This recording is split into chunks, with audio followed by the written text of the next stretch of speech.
నమస్తే, నేను మీ సతీష్. కుట్రలు, కుతంత్రాలు, విద్వేషాలు, వేధింపులతోటే జగన్మోహన్ రెడ్డి తన రాజకీయ ప్రయాణాన్ని కొనసాగిస్తా ఉన్నారా? ఈ రోజున ప్రతిపక్షాలను అణిచివేయడం, ప్రజలను కలవనీయకుండా నిరోధించడం, ఇందుకు తనకున్నటువంటి అధికారాన్ని వినియోగించుకుని తప్పుడు కేసులు, అక్రమ అరెస్టులు, అక్రమ నిర్బంధాలను ఆయన ఈ రోజున ప్రతిపక్షాల మీదకి ప్రయోగిస్తా ఉన్నారా అంటే గత కొద్ది రోజులుగా ఆంధ్రప్రదేశ్లో చోటు చేసుకుంటున్నటువంటి పరిణామాలు చూస్తూ ఉంటే అవుననేటువంటి సమాధానమే వినిపిస్తూ ఉంది. మరి దీనికి అనేకమైనటువంటి ఉదాహరణలు కూడా కనిపిస్తూ ఉన్నాయి, నిదర్శనలు కూడా కనిపిస్తూ ఉన్నాయి. ముఖ్యంగా చూస్తే ప్రధాన ప్రతిపక్ష నేత చంద్రబాబు నాయుడు గారిని స్కిల్ డెవలప్మెంట్ కేసులో ఏ విధంగా అరెస్ట్ చేశారు? కనీసం ప్రాథమికమైనటువంటి ఆధారం కూడా చూపించకుండా ఆయన్ని చట్టాన్ని కూడా అతిక్రమిస్తూ ఏ విధంగా అరెస్ట్ చేశారో చూసాం. ఇక తాజాగా చూస్తే పులివెందుల తెలుగుదేశం పార్టీ నియోజకవర్గ ఇన్ఛార్జ్గా ఉన్నటువంటి బీటెక్ రవిని కూడా ఇదే తరహాలో ఒక సినీ ఫకీలో అరెస్ట్ చేశారు.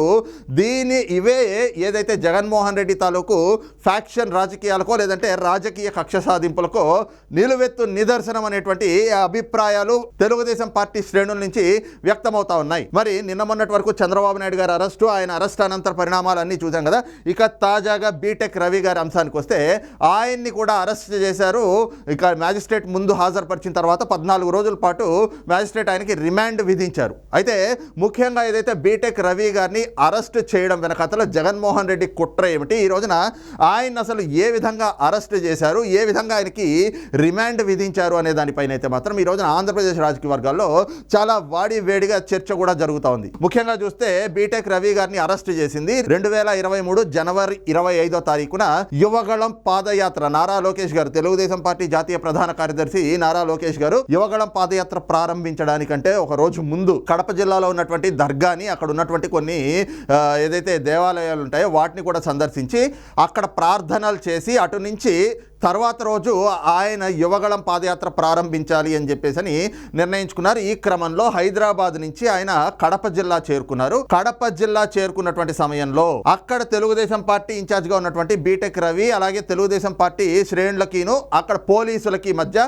ఎయిర్పోర్ట్ లో స్వల్ప వాగ్వివాదం చోటు చేసుకుంది. ఆ సమయంలో ఆయన పైన కేసు కూడా నమోదు చేశారు. సెక్షన్ 320 కింద ఆ రోజున కేసు నమోదు చేశారు. అయితే దాదాపు 11 నెలలు గడిచిన తర్వాత నిన్న సాయంత్రం బీటెక్ రవి గారిని అదే కేసు మళ్ళీ తిరగతోడి ఆ సెక్షన్ 320ని కూడా ఈ రోజున నాన్ బెయిలబుల్ కేసుగా సెక్షన్ 333 అంటే 333గా మార్చి ఈ రోజున ఆయన ఒక సినీ ఫకీలో అరెస్ట్ చేశారు.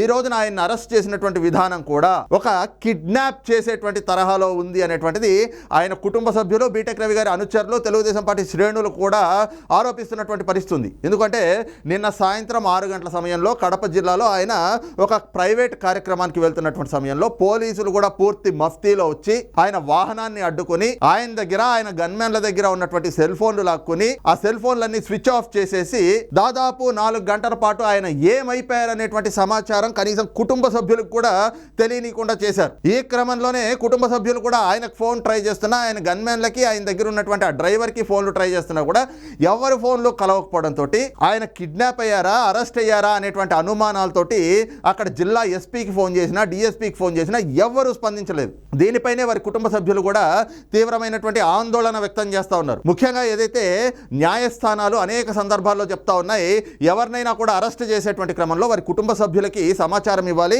ఏ వ్యక్తినైతే అరెస్ట్ చేస్తా ఉన్నారో ఆయనకి నోటీసులు ఇవ్వాలి, ప్రాథమిక ఆధారాలు కూడా చూపించాలి అని. కానీ బీటెక్ రవి గారిని అరెస్ట్ చేసినటువంటి ఉదంతం మాత్రం నిజంగా ఒక సినీ ఫక్కీలో ఉంది. ఇదంతా కూడా జగన్మోహన్ రెడ్డి గారి కుట్రలకి పోలీసులు వంత పాడుతున్నట్లుగానే ఉంది అనేటువంటిది తెలుగుదేశం పార్టీ కూడా ఈ రోజున మండిపడుతున్నటువంటి పరిస్థితి కనిపిస్తోంది. ఎందుకంటే దాదాపు 11 నెలలు కావస్తా ఉంది. ఎప్పుడో జనవరి 25వ తారీఖున కేసు నమోదైతే ఈ రోజున నవంబర్ 20వ తారీఖు కూడా వచ్చేస్తుంది. నవంబర్ 25 వస్తుంది, ఇంకో 4 రోజులు పోతే. అంటే 11 నెలలు గడిచిపోయిన తర్వాత ఇప్పుడు ఆ కేసును తిరగతోడి మళ్ళీ దాంట్లో కూడా 320 సెక్షన్ని, అది స్టేషన్ బెయిల్ వచ్చేటువంటి సెక్షన్, అలాంటి కేసుని తీసుకొచ్చి నాన్ బెయిలబుల్ కేసుగా మార్చడము అంటే ఇది రాజకీయ కుట్ర కాదా, రాజకీయ కక్ష సాధింపు కాదా అన్నటువంటి అభిప్రాయం కూడా వ్యక్తమవుతా ఉంది.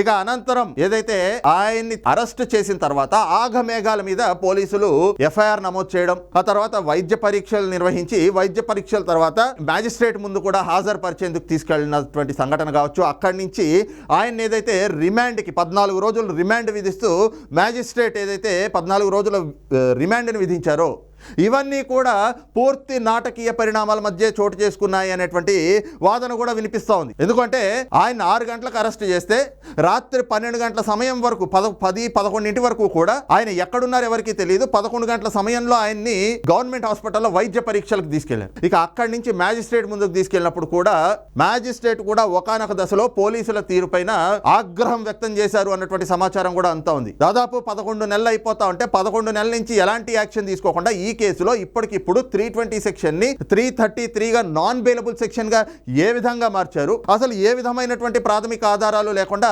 ఇప్పటికిప్పుడు తీసుకొచ్చి రిమాండ్ విధించాలి అని చెప్పేసి కోరడం ఎంతవరకు సబబు? అసలు అయినా 24 గంటల్లో ఎప్పుడైనా ప్రొడ్యూస్ చేయొచ్చు కదా. అర్ధరాత్రి ఇప్పటికిప్పుడు తీసుకొచ్చి ఆయన్ని రిమాండ్కి తరలించాల్సినటువంటి అవసరం ఏముంది అన్నటువంటి ప్రశ్నలు సంధించినప్పుడు కూడా పోలీసులు ఒకంత తెల్ల ముఖం వేశారు అన్నటువంటి వాదన కూడా వినిపిస్తా ఉంది. ఆ సమాచారం కూడా అంతా ఉంది. ఇక అయినా కూడా పోలీసులు తమ వాదన తమదే అన్నట్టుగా వినిపించి ఎట్టకేలకు బీటెక్ రవికి అయితే మ్యాజిస్ట్రేట్ రిమాండ్ విధించే విధంగా వారు తమ వాదనలు అయితే 1కి 10 సార్లు చెప్పిందే చెప్పి ఒకానొక దశలో చిరాకు తెప్పించే విధంగా కూడా వ్యవహరించారు అనేటువంటి సమాచారం అయితే అంతా ఉంది. ఈ క్రమంలోనే మ్యాజిస్ట్రేట్ కూడా ఆయనకి 14 రోజుల రిమాండ్ విధించారు. అయితే ముఖ్యంగా ఏదైతే బీటెక్ రవి గారి అరెస్ట్ వెనకాతల ఆయన కుటుంబ సభ్యులు కొన్ని అనుమానాలు వ్యక్తం చేస్తా ఉన్నారు, అలాగే ఆందోళన కూడా వ్యక్తం చేస్తా ఉన్నారు. ఈ క్రమంలోనే తెలుగుదేశం పార్టీ శ్రేణులు కానీ ప్రతిపక్షాలు కానీ ముఖ్యంగా ఏదైతే జగన్మోహన్ రెడ్డి ప్రతిపక్షాల పట్ల కానీ ప్రతిపక్షాల్లో ఉన్నటువంటి నేతల పట్ల కానీ వ్యవహరిస్తున్నటువంటి తీరు చూస్తూ ఉంటే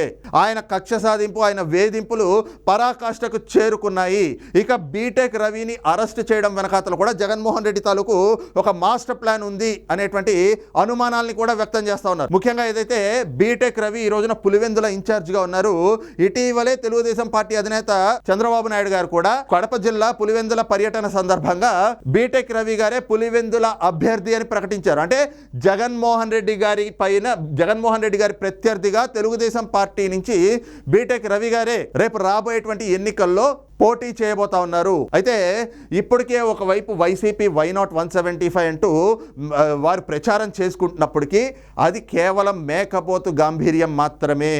ఈ రోజున ప్రజల నుంచి వస్తున్నటువంటి వ్యతిరేకత, ప్రతిపక్షాల్లో ప్రజలకు పెరిగిపోతున్నటువంటి ఆదరణ ఏదైతే ఉందో అది చూసి జగన్మోహన్ రెడ్డికి కానీ వైసీపీ నాయకులకు కానీ వెన్నులో వణుకు పుట్టుకుంది. ఇక ఈ క్రమంలోనే ప్రతిపక్షాలు కూడా ఈ రోజున తెలుగుదేశం జనసేన కూడా పొత్తులో వెళ్తా ఉన్నారు. ఆ 2 పార్టీల పొత్తుకి కూడా ప్రజల నుంచి విశేషమైనటువంటి ఆదరణ లభిస్తా ఉంది. ఈ క్రమంలో ప్రతిపక్షాలు కూడా అదే నినాదాన్ని తీసుకున్నారు. వై నాట్ 175 అని చెప్పి వైసీపీ ఏదైతే చెప్తా ఉందో వై నాట్ పులివెందుల అంటూ పులివెందులని కూడా టార్గెట్ చేసి ఈ రోజున ప్రతిపక్షాలు తమ ఎన్నికల కార్యాచరణని చాలా కీలకంగా అమలు చేస్తున్నటువంటి పరిస్థితి. ఇక పులివెందుల నుంచి జగన్మోహన్ రెడ్డి గారి ప్రత్యర్థిగా ఉన్నటువంటి బీటెక్ రవికి కూడా అక్కడ ప్రజాదరణ పెరుగుతా ఉంది. ఇంకొక అంశాన్ని చూస్తే తాజాగా జరిగినటువంటి ఎమ్మెల్సీ ఎన్నికల్లో కూడా పులివెందులలోనే జగన్మోహన్ రెడ్డి గారి వైఎస్ఆర్ కాంగ్రెస్ పార్టీ అభ్యర్థి కంటే కూడా తెలుగుదేశం పార్టీ బలపరిచినటువంటి అభ్యర్థికి దాదాపుగా 4000 పైచిలకు ఓట్లు ఎక్కువ వచ్చినాయి. అంటే అక్కడ వైసీపీ ఓడిపోయింది.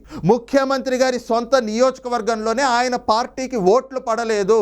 ఇవన్నీ చూస్తూ ఉంటే ప్రజా వ్యతిరేకత ఏ స్థాయిలో ఉంది అనేటువంటిది ఈ రోజున జగన్మోహన్ రెడ్డి గారికి కూడా అర్థమైంది.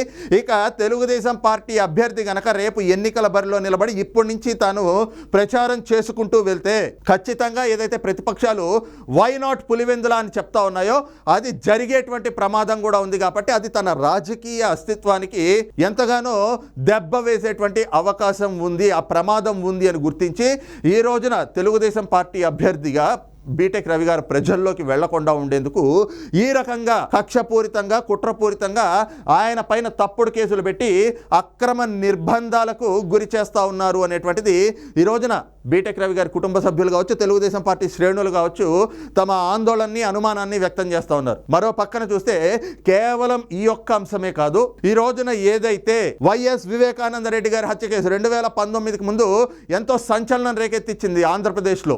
ఆ కేసులో సింపతి వాడుకునే జగన్మోహన్ రెడ్డి ముఖ్యమంత్రి అయ్యాడు. ఈ రోజున ఆ కేసుకు సంబంధించి ఎన్నో కీలకమైనటువంటి అంశాలు కూడా ఇంకా చర్చలోకి వస్తున్నటువంటి క్రమంలో బీటెక్ రవి కూడా మొదట అసలు ఆయన పైనే జగన్మోహన్ రెడ్డి గారు, వైసీపీ పార్టీ అంతా కూడా చంద్రబాబు నాయుడు గారి పైన, లోకేష్ గారి పైన, అలాగే బీటెక్ రవి గారి పైన, ఆదినారాయణ రెడ్డి గారి పైన, వీరిపైనే ఆరోపణలు చేశారు. వివేకానంద రెడ్డి గారి హత్య కేసులో వీరే ఉన్నారని చెప్పారు. ఆ తర్వాత ఈ కేసుకు సంబంధించి ఎన్నో కీలకమైనటువంటి అంశాలు బీటెక్ రవి గారు బట్టబయలు చేస్తూ వచ్చారు మీడియా ముందర కానీ ఎక్కడైనా కూడా.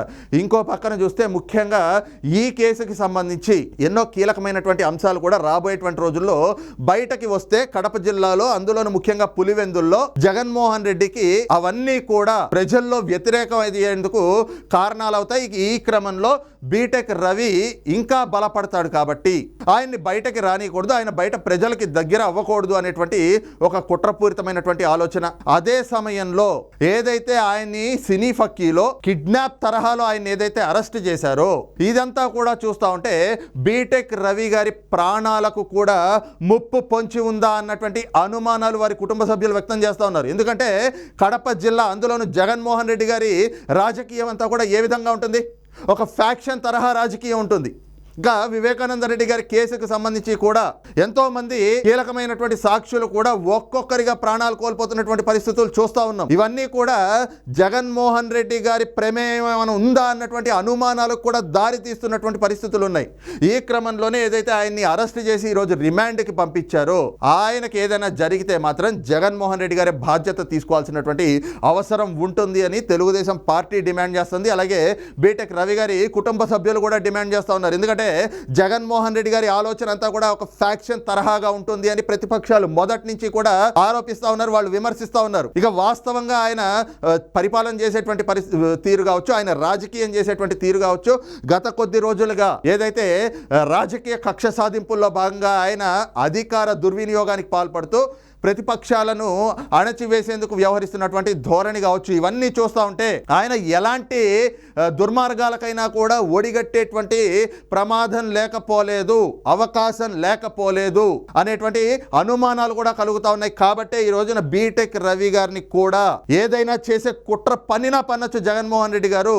అందుకే బీటెక్ రవి గారికి ఏ చిన్న హాని జరిగినా కూడా దాని బాధ్యత ఖచ్చితంగా జగన్మోహన్ రెడ్డే తీసుకోవాల్సినటువంటి అవసరం ఉంది అన్నటువంటి డిమాండ్లు కూడా ఈ రోజున తెలుగుదేశం పార్టీ శ్రేణులు అయితే గనక గట్టిగా డిమాండ్ చేస్తున్నటువంటి పరిస్థితి అయితే ఉంది.